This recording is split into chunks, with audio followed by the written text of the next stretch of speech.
And so, first to start off, for those of you that may not know me, my name is Jason Van Sickle. I'm a local real estate developer. I actually grew up in Wichita.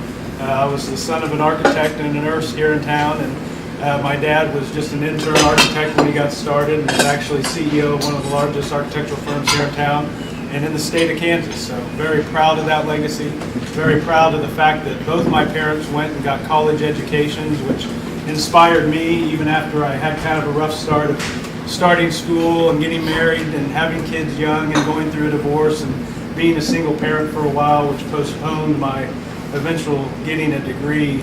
I had mentors in the form of parents, in the form of grandparents, in the form of friends that taught me from a very early age the power of education and the importance of education if I wanted to have opportunities in life. And so as we talk a little bit about this project, I want you to understand that that's what this is about. Spero House isn't just a housing project for people from low-income backgrounds. Spero House is a testament to the transformative power of education. So I want you to keep that in mind as we go through this presentation. So just a very little bit about me for those, again, that don't know me. I graduated from Wichita State University with an undergraduate degree in philosophy and a minor in math, which to me I thought were very empowering because I wanted to learn how to think. I think it probably made my parents a little nervous that I was racking up debt and getting degrees like philosophy. And then I went on and got a master's degree in sociology, which again isn't very marketable unless you're planning on going to get your PhD. But I think that my career is becoming a testament to it actually can be marketable, because what I learned was that the power of research, the power of analysis, the power of statistics to prove what works and what doesn't work. And that's what I've taken into the real estate world. When I graduated, I first went to work for the Martin's companies here in town doing commercial appraisal, because I saw the real estate industry as a place that had a lot of financial opportunity. And I wanted financial opportunity not because I wanted to become wealthy for the sake of having wealth. I wanted financial opportunity because I wanted stability. I wanted freedom. I wanted the ability to have resources to do something with those resources and make an impact in the world. I was tired of seeing people amass wealth for the sake of personal indulgence and for the sake of feeding their ego and not using that wealth to make a difference in the world. So it became my mission to figure out how I could go into the business world and become successful, utilize the education that I had to build that success, from that success create the resources, not just financial, but network-wise, intellectually, to figure out how to make a change in this world. And so after Martin's, I went and helped build the research and analysis department for Jack DeBoer. He was starting a company called Value Place Hotels. Helped build that from the ground up, figuring out how to put together financial plans and business plans. Then I went to the WSU Center for Real Estate and started their research and analysis department. Stan Longhofer, the director, asked me to help write a business plan and create a research staff and figure out how to grow that department at the university. Then from there I went out on my own and I started doing consulting to pay my own bills. And I met a guy named Dave Burke. And Dave Burke's done a lot to create this area down here that we call Old Town. And in 2009, he had the original Wichita High School under contract and wanted to turn it into apartments.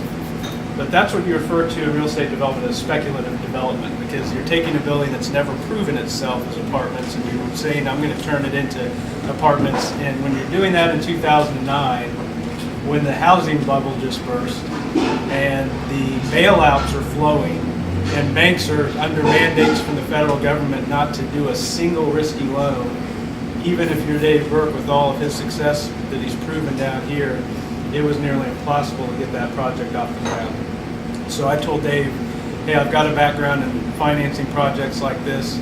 I know how to make it work. I'll come and work with you for free without any expectations of anything other than to learn how to put a project like this together. And he said, let's do it.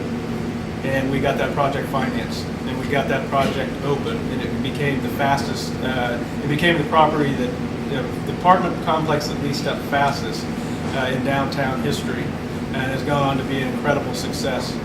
After that, I decided I wanted to create my own housing development model, And so I went to work figuring out how to do development on my own. And the result of that was an apartment project that just recently opened at K96 in Oliver. If you've been down K96 and seen all these buildings being built out there, that's our 216-unit apartment complex, which just it's finishing its final phases this month. It's half open and will be fully open at the end of the month, and it's leasing up faster than the one downtown. So we've had a lot of great lessons as a company that we've learned. I've gone from a one-man show with the help of my kids occasionally in the office to having, as of yesterday, 11 employees, and we now have a prototype for rural rental housing. Because as I got that project done at K96 in Oliver, I thought, man, we've got an exciting model for apartments. We do these beautiful apartments that are upper income stuff, fancy stuff, really neat. But I realized I was just creating more of the same. I wasn't really solving any problems. And around that time, Matt Jordan, who's been a friend of mine for many years, started introducing me to city managers and other folks in rural communities, and opening my eyes to the fact that these smaller towns had a desperate need for quality housing. And so about a year ago, with about a dozen projects with approximately $160 million in total value in 4 different cities, including Wichita, Kansas City, Topeka, Tulsa, I shut down our high-end apartment initiatives and said, we're going to solve the problem. We're going to solve the problem of rural communities needing housing. And so I went to work with my staff over the last year, learning about and looking at a bunch of different concepts for apartment development. And about a month and a half ago, we finished a prototype which will work in any market, any rural community. And I say work, the reason people don't build apartments in rural communities is because the rent rates are 20-30% lower, construction costs are 20% higher.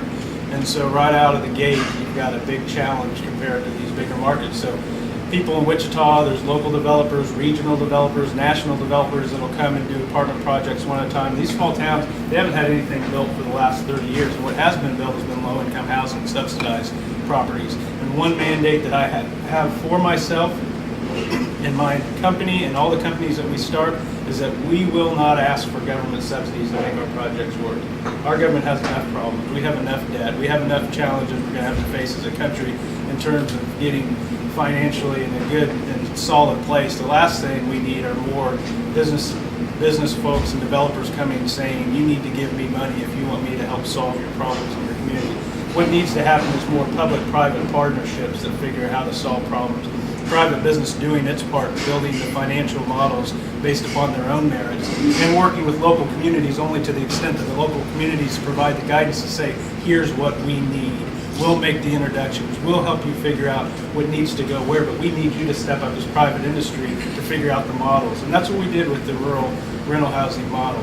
And our model is such a great model that I was introduced recently to the director for Kansas of the U.S. Department of Agriculture, and the U.S. Department of Agriculture has an incredible stake in these rural communities, and so they have housing initiatives, and they're very focused on figuring out how to make sure that the housing supply in these communities creates a good availability for growing the workforce and providing for the people that are already there. And when the director for Kansas of the U.S. Department of Agriculture heard about our prototype, she that same day got on the phone and organized a statewide conference at the Kansas Leadership Center for rural community leaders to come here in December, not just to talk about our model, but to talk about real solutions for rural communities, but also to see our model and to see how we've been able to solve that problem.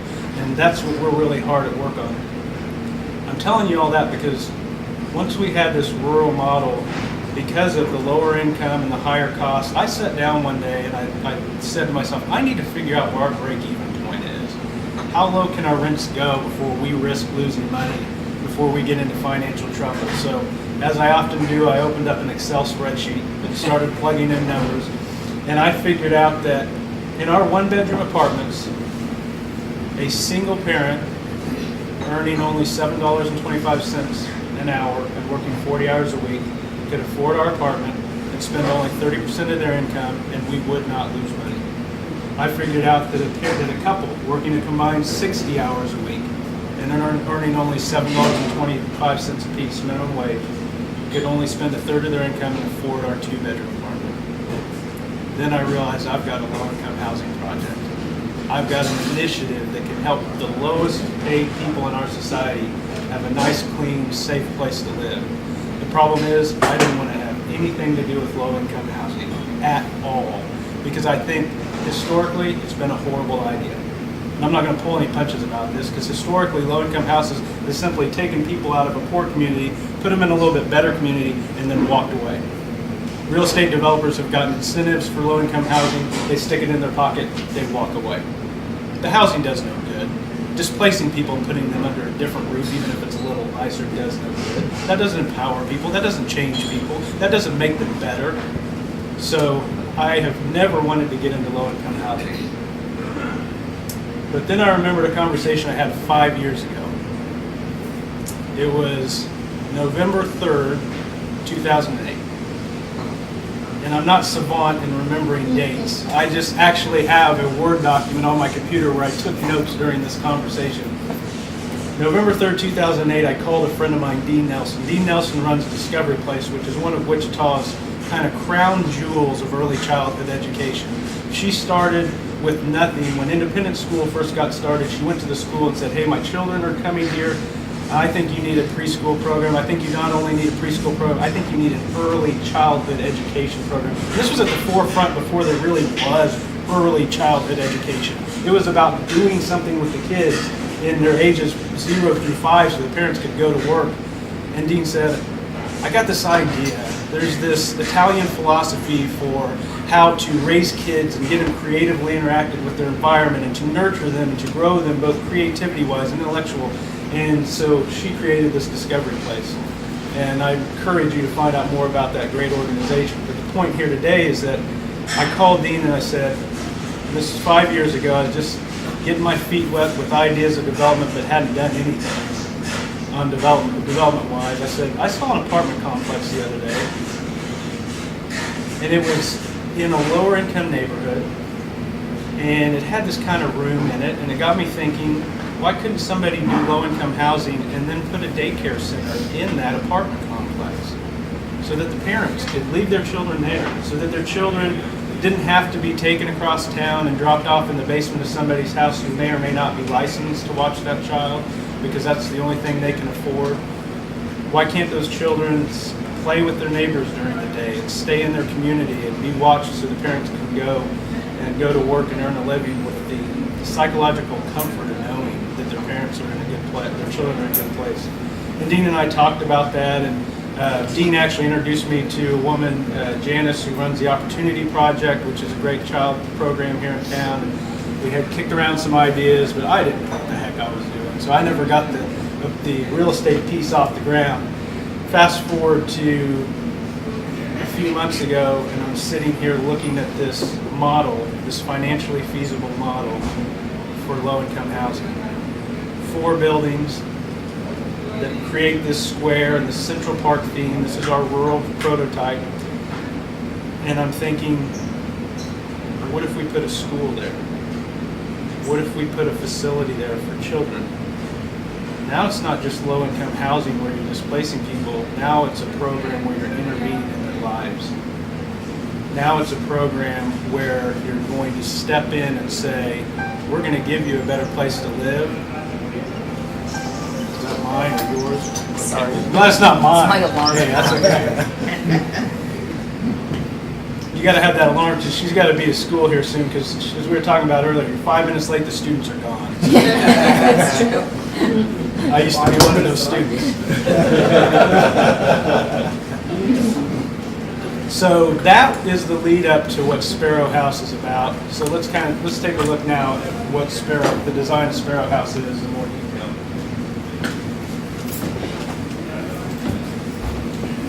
Bear with me. I am a first-time user of a laser pointer. So I bought this last night. Very excited. Okay, pause here. Okay, so this is Spero House. Spero House is a community of 96 apartments. They're 1 and 2 bedroom, 1 bedroom for single parents, 2 bedrooms for single parents with more than 1 child or 2-parent families, all low income. The other things, Renee and I are trying to work out our signals. I'm supposed to signal her clearly when we move on and clearly when we stop. And I start to raise my hand and she doesn't know it. So, Spero House is, the key about Spero House is that it's not a housing project. This is the school. This is the heart and soul of Spero House. This is the community center. This is the heart and soul of Spero House. This is what it's all about. First of all, when people come to be a part of this, when people come to move in and they come to be a part of the social community, the family that's Spero House, they're applying to get into this. They're applying for their infant age child to get accepted into an early childhood education program. The apartment comes with it. The education's free. They have to utilize a third of their income to pay for the housing because we want them to be invested in this process, but we don't want to bankrupt them in the process of getting this leg up in life. So this kind of just will give us an overview of what the property looks like. You've got the front door of the education facility and the community building here. We've got these 4 apartment buildings in the education center, which are framing in the central park area here with playground areas, with a lot of green space. This green space is meant not only for a place for families to spend time and for children to play, but we're 100% pet friendly in the way our apartments are designed because we believe in that ability to interact with other forms of life and the therapeutic value of that. This is the back of the Education Community Center. So again, this is just kind of giving you an overview of what the property would look like from different perspectives. These are 3-story apartment buildings, so there's 8 units per floor and 24 units per building. So that's how they're basically laid out. So this is a typical 2-bedroom unit. This is important because we tried to be incredibly innovative on figuring out how to make a comfortable living environment, but it's not supposed to be where the families spend the majority of their time.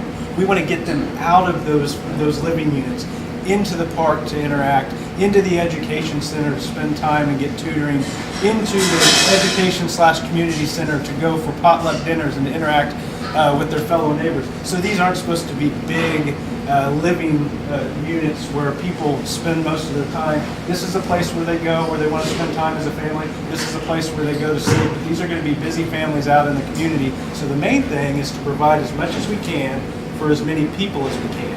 So a 2-bedroom unit here has a couple bedrooms. If this was a family where it had a 2-parent family structure and 2 kids, this would be good because you'd have the parents probably in the smaller bedroom here. This is big enough to put a couple double beds in, so you can comfortably have a family of 4.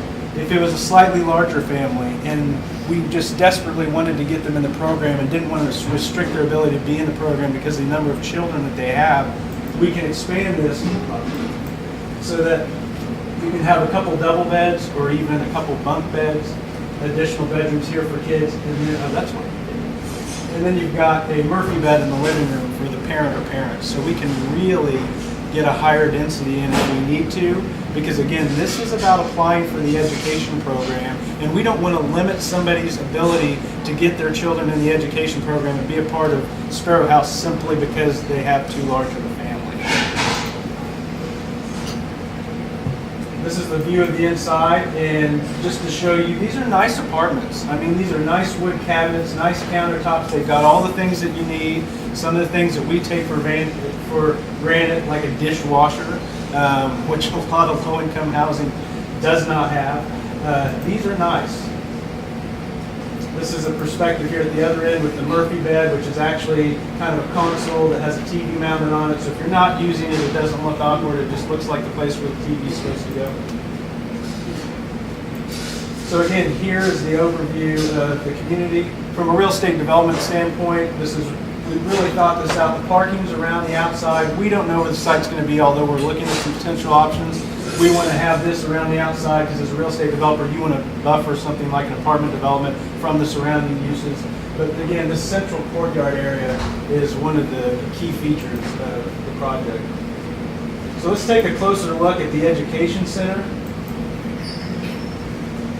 Starting out with the first floor, the way the Education Center is structured is that the first floor is the Early Childhood Education Center. And this is going to be a world-class early childhood education center. And one of the things that I want to mention, especially since this meeting is largely focused on having a broadened discussion with educators, especially at our local universities, is that this isn't just going to be an education center that helps 96 0 through 5-year-olds at a time to get a strong emotional, psychological, and intellectual foundation for later in life. Although that would be enough to be saying you're doing something great. Because one of the things I've learned as I've interacted with early childhood education professors is the fact that it is incredibly important to capture those children, especially those in high-risk environments like low-income families, capture them from day one of their life and put them in a safe and nurturing environment. Most of us, if not all of us in this room, had nurturing parents, came from a good background, so we take for granted that we see the world as a fairly safe place where we can go out and try to accomplish things. If you come from an unstable background, a poor background, where there's a lot of chaos and stress from day one, you don't have that sense of security. You don't have that sense of confidence and empowerment. What we're going to do is we're going to change that. We're going to intervene. We're going to intervene in a big, important way because these are families. Low-income families have an intergenerational, multi-generational history of poverty. And it's not going to end unless something dramatic comes in and breaks that chain. Unless something comes in and takes the young child and says to them, your future can be bright, you're good, you're smart, the world's a place where you can go and you can flourish and you can do great things. And so this early childhood education center, so the early childhood education center is about that. But more importantly, it's about having good education partners like Wichita State University, Friends of University, Newman University, because this is going to be a laboratory. This is going to be where educators go, take the best and brightest ideas in education, apply them for the benefit of these children, see what works. When something does work, publish papers, have conversations, disseminate that information out to the rest of the education community, because this is a place where we can experiment with great ideas, and when they're proven to be right, we can compile that research and analysis, show those statistics, prove those correlations, and then say to the rest of the world, this is what works, so that that can be passed on for other people's use. So to look at the details of the Early Childhood Education Center, what we've got here is, this is the main parking lot area, but this is actually the main area you will enter the center from, because this is the park area back here. But we'll start here at the front of the building. You've got this entry area, you come in, and this is a secure area, so you need to have somebody buzz you in or some type of access into the building. We don't expect problems, but I've been involved with the Wichita Children's Home for many years, and so I know that when you come from poor backgrounds or unstable family, you don't know what's going to happen. There's divorced parents who have conflict, there's boyfriends, girlfriends, there's things that happen. So you don't want anybody coming in, interacting with these children that's not authorized to, so it's a safe facility. You come in, and this is kind of what we refer to as the main street of the building. Each of these rooms has kind of a different color scheme to it, so the child can immediately identify, there's my room, and in the morning know exactly where they're going and which part of the building is their home. This area over in here is the infant through toddler area, 0 through 2 or 2.5. How these rooms are individually configured will be to meet the needs of our population at any given time. We've got one configuration here that has some cribs and things like that for the really young infant children. Then these are for the toddlers, once they can walk, and then on through age 2 to 2.5. Over here you have the preschool area, which is an area where you have all of the things you need for preschool, the art and the education and all of those things. Here's a perspective of one of those preschool areas. Typical preschool area, you've got tables, you've got easels for our projects. You've also got a lot of white, clean wall space, because these are blank canvases. This is where you highlight the children's artwork. You highlight what the children do and have them see that they can create things and do things. This is a perspective from the outside. One of the key things, and we'll look a little bit more about this, is that when the parents come bring their children to this facility in the morning, they don't go through the front door, they don't even go through the back door and into that hallway, because that would create chaos. That would create 96 families trying to get into this hallway and get their children into the space they need to go. So what we created was front porch areas for these different classrooms. So these classrooms are more like one-room schoolhouses, where you go and you meet your teacher who's at the door to greet the parents and talk about the day ahead and talk about what the child did yesterday, or the parent tells the teacher, you know, what the child had a rough night or has been feeling sick, and have that parent-teacher interaction. Parents have a little time there outside before their child goes in to interact and to spend a little bit more time with their child before they go into the classroom. And so you can again see here that this is where they'll be able to come down these sidewalks, drop off. One thing I forgot to mention when we were looking at this perspective earlier, this is a really cool feature. I'll give Renee credit for doing that. And this is Renee, she's my architect. These black lines right here are chalkboards, so that kids can do handprints and draw things. This is spaces where we want them to be interacting with their environment.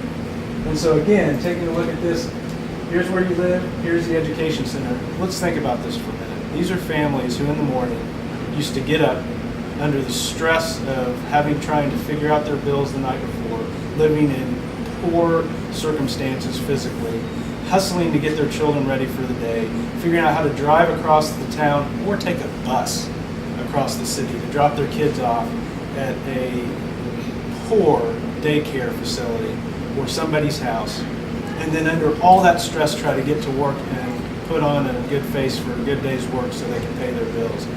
That was their previous circumstances. This is what they'll be moving into.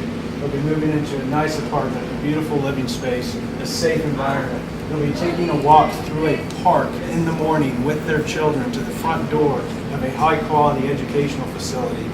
That is a tremendous difference.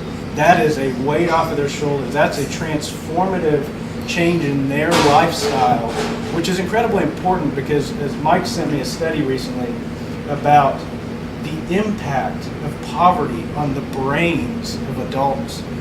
And I'm not talking about the physical structure of the brain changing. I'm just talking about we've got a limited amount of RAM. We've got a limited amount of resources we can dedicate to the challenges of daily life. And if you wake up and you're already facing the challenge of figuring out how to go through the stress of getting your child to school so you can get to work, so you can make minimum wage, so you can barely get by, if get by at all, and now you can focus on your kids. Now those stresses are relieved so that you can relax. Have exchanges with your kid instead of being stressed and having those as triggers for anger and even violence. That's one of the key things about this. This is the second floor. This started out as a testing and tutoring center. It's 9 o'clock. If anybody needs to go, feel free to go. And I'm going to accelerate a little bit so we've got time for questions. This was first going to be a K-12 testing and tutoring center because we don't want to leave anybody out of this program if they get their infant child into the early childhood education program and that family has siblings, and they're going to have siblings. And so we needed a place to interact with the older children that come along with the younger children that get into the early childhood education program. So this started out to be a K-12 testing and tutoring center for after school for those kids. But it's evolved into something more. I personally grew up in public schools, so did my kids until the last 3 or 4 years. Then they went out to independent school, just a difficult choice I had to make about where I wanted my kids to go to get a good education. My daughter was at independent school, doing very well, had good friends, had a good social environment. But what I learned, because I'd never been through it, is that there's a little drama associated with being a teenage girl. And again, she was one of the ones that had the great opportunity to have good friends and have a good environment. But my point is she decided to try something different. And so we found out USD 259 has an online program, completely online, curriculum from K through 12. You don't have to step foot in a classroom. It's the equivalent of a homeschool program online. And so she opted to come to my office every day and do her school from there. She didn't know it. She also volunteered to start working for like companies. But we found out that that's a great program and it works. And so we decided, why can't this be a K through 12 facility? Why can't our families decide to either send their kids to the local school or stay here in the safety of this property and do online education with the oversight of mentors and tutors. And we're going to be working with USD 259 to get this approved as a satellite testing and tutoring center for their online program. And it's really cool because it's also a different way of doing K through 12 education. One of the cool things about the online program is it's got a dashboard. So in each of your classes, when you're doing well, you're in the green. When you start to fall behind, you're in the yellow. When you're really behind, you're in the red. I don't want to see anything in the red. My daughter's back there. And so that gives us the opportunity to do education different. Do education the way it was when I was in elementary school, because I went to one of the city's first alternative schools. It was called Isley. And they had this very unique approach where it wasn't just lectures and do this and do that and here's your homework. It was, you got a contract at the beginning of the week of all the things you had to achieve by Friday, more like the real world. When you achieved them, they had a lounge you could go hang out in. It was a reward-based system. We've got this similar thing here. What you do is, this is a lounge area here where kids can hang out and talk and visit and relax. This up here is a cafe where you can get tickets to get food and drinks when you've done well and you're in the green. This is a terrace area where you can go sit outside with your iPad or your laptop and do a little workout there. Rewards that you get for working hard and pushing forward. And then we've got all the things that you need to be a good education facility. First of all, we've got restrooms, important, water fountains. But then we've also got these areas here where kids can sit together as a group. If a couple kids just want to talk about something, they can sit together. We've got these tables here where a teacher can sit with several students and tutor them and talk to them. We've got private rooms over here where you can go do one-on-one. And we've got this private, this quiet area, which I think is very important with cubicles, because that's where you can go and just get away and focus and get your work done. So here's a perspective from the inside, looking kind of from one end to the other. You've got your cubicles. This is kind of the lounge area here. There's a lot of really cool space. You kind of get above everybody. This is a space you're only going into if you're in the green. Looking at it from the other end, one of the things that we see is all the shelves are 3.5 feet tall. Anything taller than that, you can see through, because this needs to be an open space where you always have a limited number of teachers and tutors compared to the number of students. So you want people to be able to see and know what's going on with everybody at any given time. And then again, just the way this all lays out, we can go on from there. Now we got the basement. This is the last piece of the education facility. One of the things that we need to have is a space for kids to go run around in if the weather's bad outside.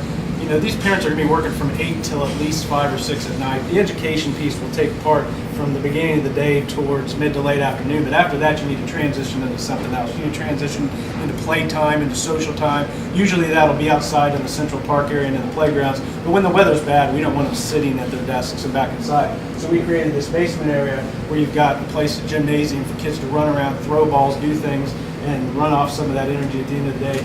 It's Kansas, so we also want a tornado shelter. And so that's what this is as well. This is big enough to take all the families and all their kids to if we have bad weather, so that they can feel safe and secure there. This is also a community space.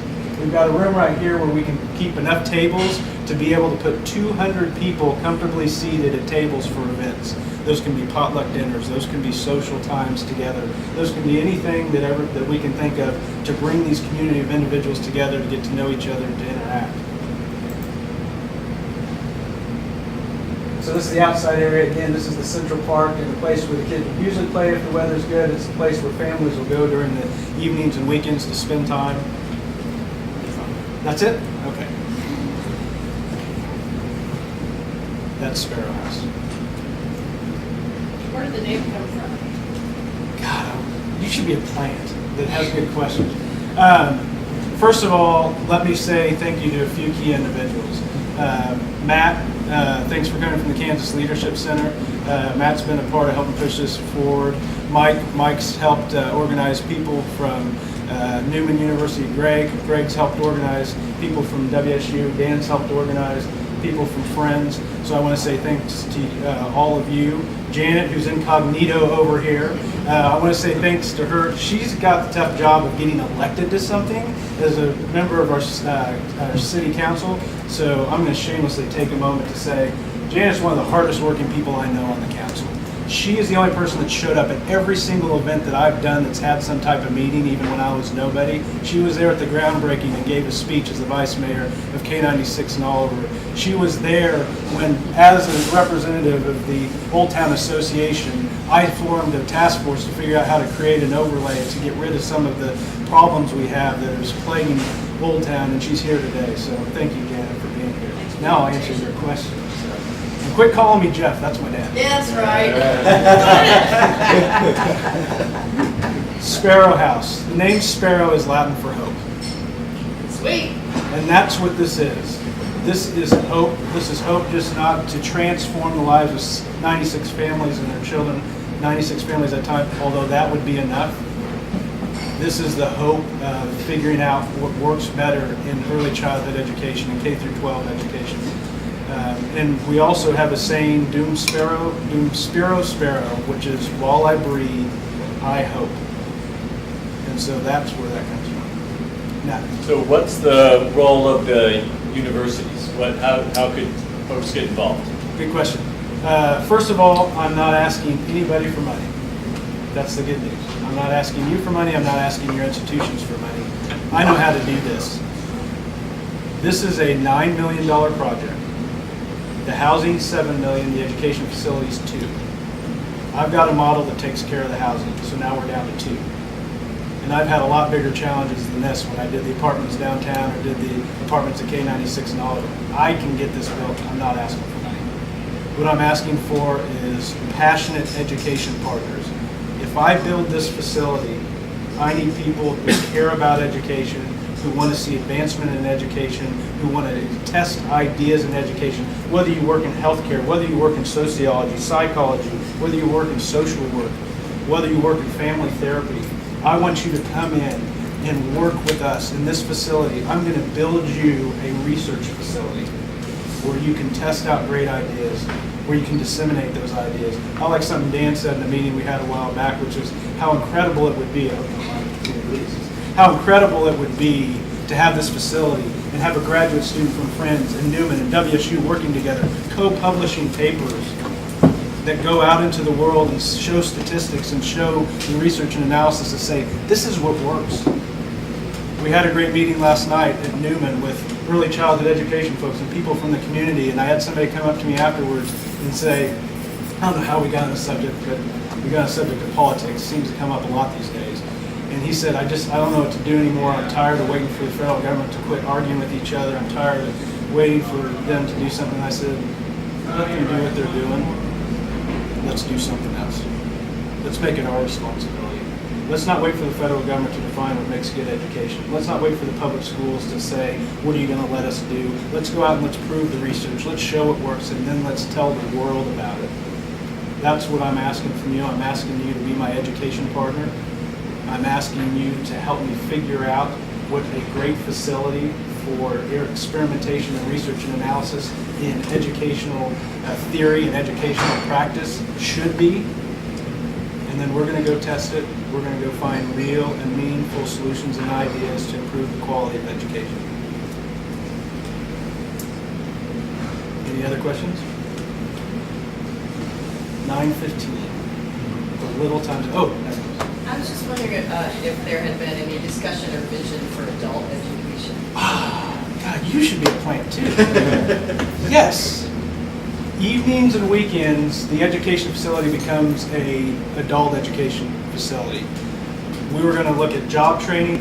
We take for granted the fact that we understand that we've got this great internet as a resource to learn. We take for granted that people know how to utilize the internet. We take for granted that people know how to type. We take for granted that people are literate. This is going to be an adult education programs on the evening and weekends. If you need literacy help, you're going to get it. If you want to figure out how to get your GED, we're going to help give you guidance. You're in poverty because you didn't have those mentors. Like I said at the beginning, you didn't have parents or people who had education and knew how to do it and could show you how and could give you advice and guidance when you need it. We're going to step in and give it to them. We're going to show up. We're going to show up not just for the kids, we're going to show up for the adults. We're going to show them how they can get a better life. And anything they have along the way where they've got questions or confusions, we're going to give them guidance. So it's going to be the adults too. Jason, would you say the sort of next big hurdle is trying to find acreage to be able to build this in? I would have a week or two ago or a month or so ago, but we're having conversations already. I've talked to only one person in this town who's a major landowner, and in that first conversation, he said he's considered looking at his portfolio to come up with the 5 acres we need. One conversation. Again, raising money, figuring out how to get real estate projects to the finish line, that's what I've been working on the last 10 years. I'm not worried about that piece. I'm not worried about finding a site. I do want your input, though, as to where it should be. District 6. Oh. Excuse me. We're going to have a meeting soon, and you can help me find a piece of land in District 6. I got one in mind already. 5 acres is enough. And 5 acres, especially when somebody can write that off as somebody that owns it and invests it, and then have all this amazing, wonderful things they're doing with it as well.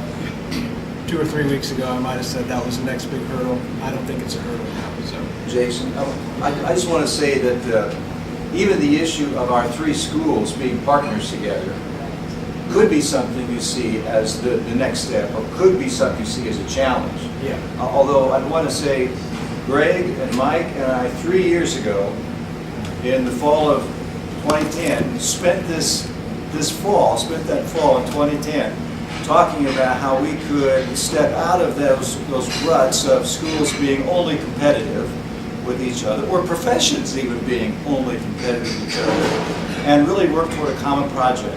And that resulted then in the summer of 2011 with the Strengthening Kansas Family event, which was just a great experience. It about killed us, but I mean it was a great experience. So I'm confident that this kind of collaboration can occur to the benefit not only of the people that will be served in Spero House, but even to the students that we train in our respective programs.